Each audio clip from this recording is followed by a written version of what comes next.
Hello, good morning everyone. So meron po tayong update today. October 28, 2025. So maaga pa po guys. Alas 7 pa lang. Alas 7:01. Ayan. So meron po tayo guys sumada sa steel ng Albay hanggang Kalinga. So yan po guys ay mahigit isang oras ako nagsumada kanina. Grabe. So, kumpleto po yan ha. Mag-comment na naman dyan, wala. Kasi hindi tinatapos. Yung iba kasi guys, hindi tinatapos yung video. Bakit ganon? Kung ayaw nyo pong panoorin ng kumpleto yung video, pwede nyo naman po guys, i-pass forward, di ba? So, kung ayaw nyo pong pakinggan kung ano yung gusto ko sabihin, pwede naman po ninyong i-pass forward. Huwag lang kayong mag-comment dyan na wala. Kasi yung iba, atat na atat. Nagmamadali. Ano? So, kapamadali mo, hindi naman hindi tuloy lumabas. Ano?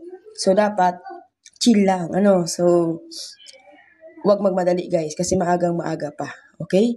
So, meron po tayo dyan Albay, Pangasinan, Palawan, Naga City, Puerto Princesa, Taguig, Muntinlupa, Pateros, Parañaque, Catanduanes, Las Piñas, Quezon City, Camarines Norte, Ilocos Norte, Marikina, Manila City, Olongapo, Bulacan, Mount Province, Marinduque, Santiago City, Pasay City, Cagayan, Bataan, Angeles, Caloocan at Kalingas. Please guys, pakishare naman ang ating videos.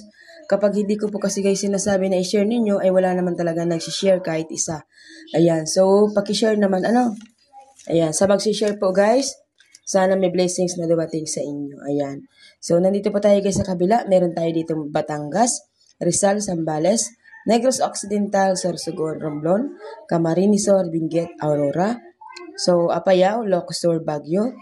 Sana guys matumama na yung Baguio. Kasi yung taga Baguio, once na nananalo siya guys, sinasabi niya kaagad sa akin. So, sana manalo na ulit ang steel ng Baguio, di ba? Kasi yan lang naman guys ang mga lugar na nakakaalala sa akin. Yung steel ng Baguio, isang tao lang. Baguio, Negros Occidental, tapos meron din Batangas, isa. Meron din pong Pangasinan, isa. Tag-iisa lang po ang nakakaalala. Pero pag mayroong tumama ng Nueva Vizcaya, saang lugar, wala. So, walang nakakaalala guys. Ayan.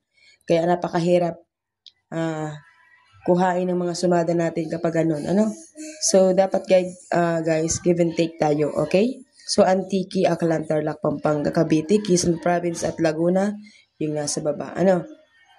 So, yung nasa Nueva Vizcaya guys, kapag mayroon ako niya napapansin na sinungaling na tao, binablock ko na kaagad yan. Kasi, wag na po siyang manood ng sumada ko. Dahil kitang-kita ko naman na lagi po siyang nanonood. Tapos, pag lagi siyang update, tapos pag lumabas yung numero na sabihin, hindi siya nakataya. Hindi ako naniniwala sa mga ganun guys. Kaya pag ganun, automatic, tinatanggal ko na yan kaagad. Hindi ko kailangan ng mga taong sinungaling guys. So, yun lang po. Maraming salamat po sa mag-share nito. And good luck everyone.